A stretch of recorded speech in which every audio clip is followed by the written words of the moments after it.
Greetings, everyone. Hope all of you are having an absolutely fantastic day. As many of you know, if you've been following the content, I've been doing multiple runs of the Dance of Mass DLC for Pathfinder Wrath of the Righteous. I wanted to experience as much of the Mythic Path content as I possibly could, and I think I've done enough now where I feel comfortable providing all of you with a review.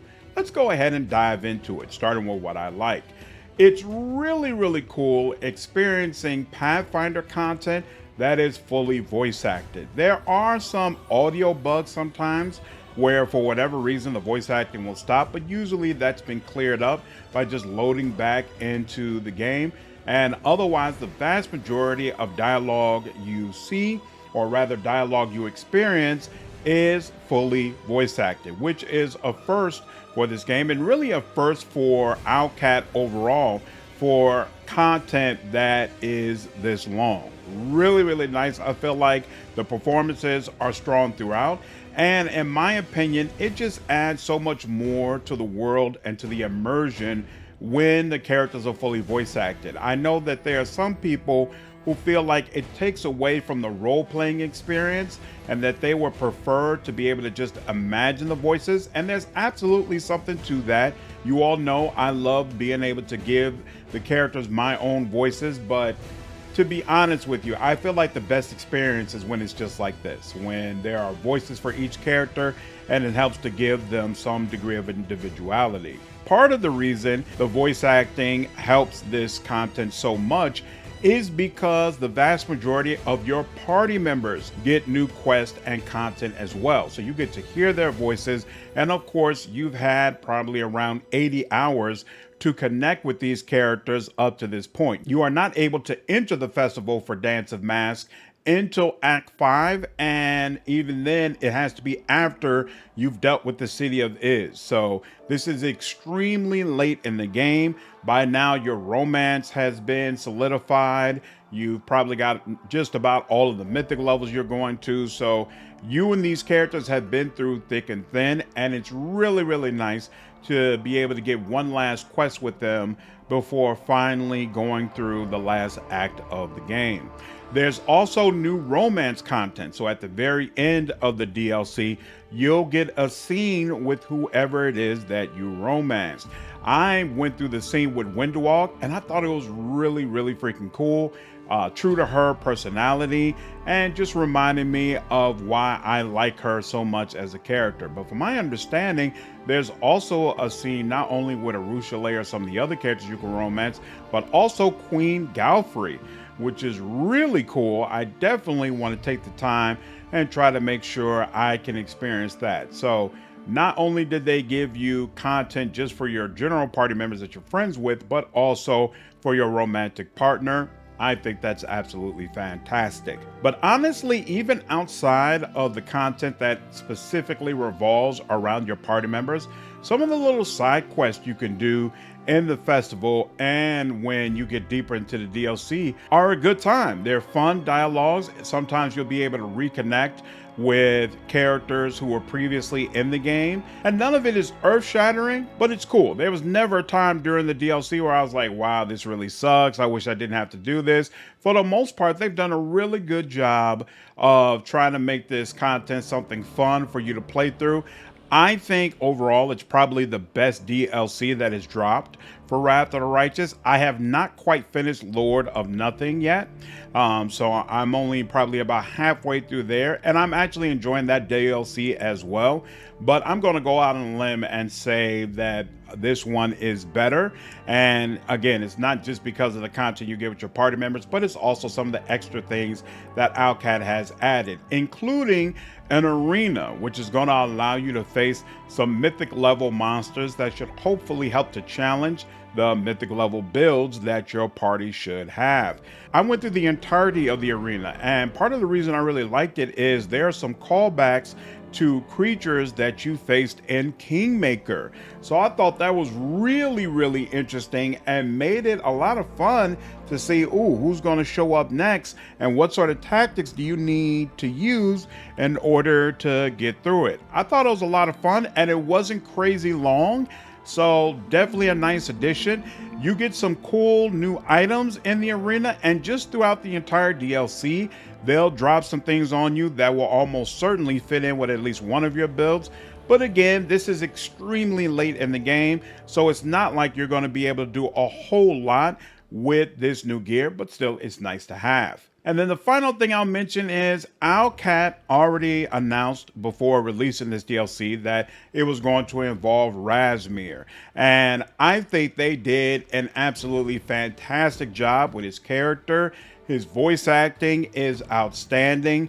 The way you have to deal with his different priests and some of the things going on with the area where you learn more about him, I thought it was really, really entertaining. It is short. I think the majority of this DLC really revolves around doing little side missions with your party members, and it's only a brief amount of time that you're dealing with Razmir and his priests, but it is enjoyable, and I would definitely like to see a game where he is more prominently featured. So it'll be interesting to see if his inclusion here is a precursor to what Owlcat plans to do next in the Pathfinder universe. Hopefully so.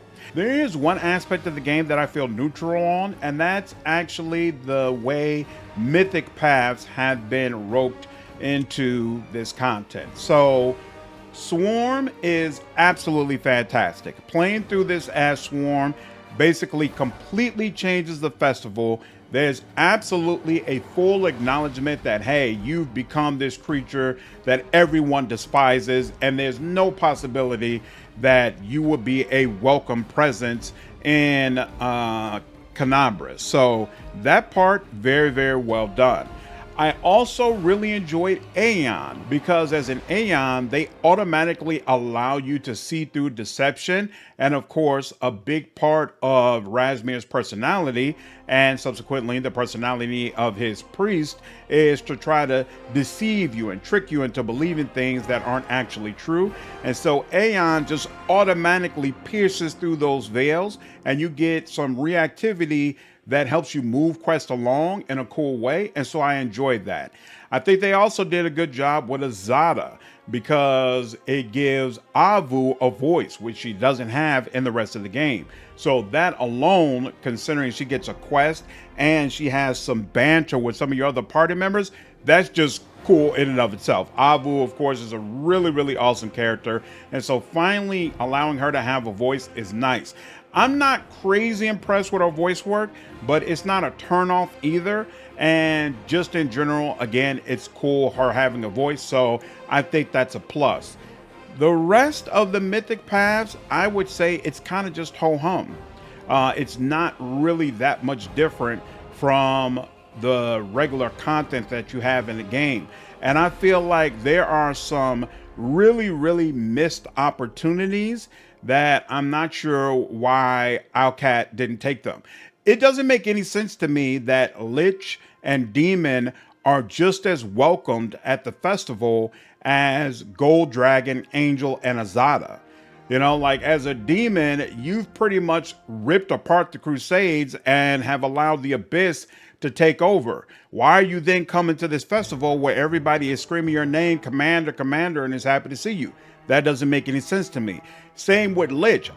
There's just no way I shouldn't have had the opportunity to make everybody at that damn festival undead if they didn't flat out just turn against me the way they do with Swarm. Like some of these more evil mythic paths, I feel like the festival should have turned out in a different way. But it seems like Owlcat only did that with Swarm, and it feels wrong. It doesn't feel true to the experience that you've had leading up to the festival. And so unfortunately, I think some of the reactivity, specifically regarding your mythic path, it's lacking, especially depending upon which choice you've went with. Real quick before we get into what I dislike regarding this DLC, if you enjoyed this video, I'd really appreciate you hitting the like button. It helps support the channel. And I want to make sure you know that I am now streaming on Twitch. So for those of you who prefer to see your live streams on Twitch, do your boy a favor, hit the link in the description, follow my channel.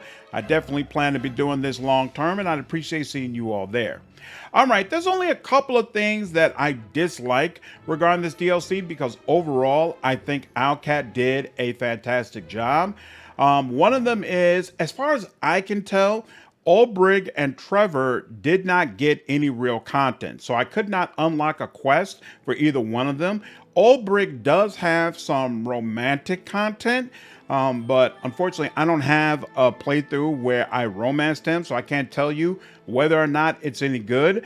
But Trevor just has nothing, and I definitely found that disappointing considering how difficult it is to recruit this dude. Like, I wanted a little bit more reward for, hey, I actually managed to do that, so give me the opportunity to get a little bit more content with him. So it was unfortunate that, at least as far as I can tell, that did not happen. And then the other aspect of this DLC that I don't like is the length. I could be wrong, but it really feels like Inevitable Excess was significantly longer than this DLC, which is unfortunate because I enjoyed this DLC significantly more than I enjoyed Inevitable Excess, or really the vast majority of the other DLCs that have been dropped for Wrath of the Righteous. I feel like the section that specifically deals with Razmir could absolutely stand to be longer. I could have used more of that content.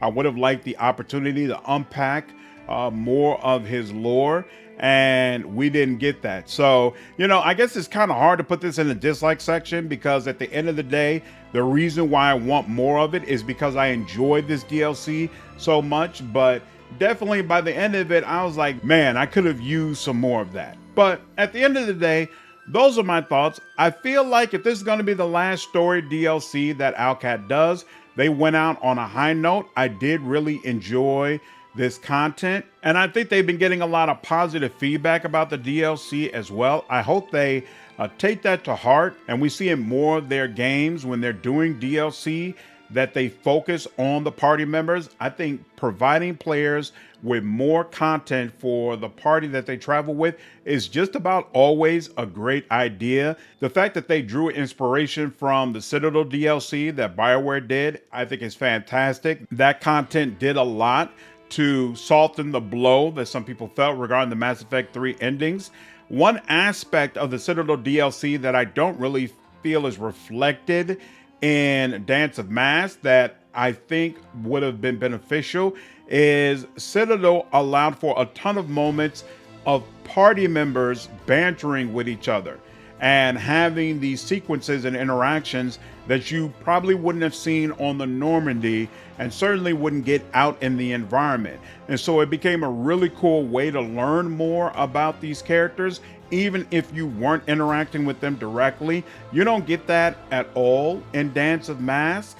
And so if anything, I would say Owlcat probably should take some more from Citadel DLC and go a little further in that direction to give people more of that content that I feel like the vast majority of players really want to see. They did mention before that they plan to do some more updates for Wrath of the Righteous, but it'll all be, I guess, like patches and mechanics and things of that nature. So it'll be interesting to see what are the last few updates before they finally announce, okay, we're officially done. This is it. I know there are many people who would love to see Gold Dragon get a touch up. I don't know if that's in the works at all or something that they might look at, but I assume they've got at least one more big update before they finally close things out and call it quits. But regardless, I think Owlcat has had an incredible run on Wrath of the Righteous. It's without question one of the greatest CRPGs ever made, and I cannot wait to get information about what they're going to do next. Really hoping they do another Pathfinder game, but at this point, I think Owlcat has earned the benefit of the doubt. I really enjoyed Rogue Trader, and so I feel like whatever it is they come out with, I'm definitely going to be playing it. Anyway, those are my thoughts. I would love to hear you all's thoughts down in the comments. How did you feel about the DLC? What did you like about it? What did you dislike? Looking forward to hearing that feedback, and I'll see you on the next video. Take care.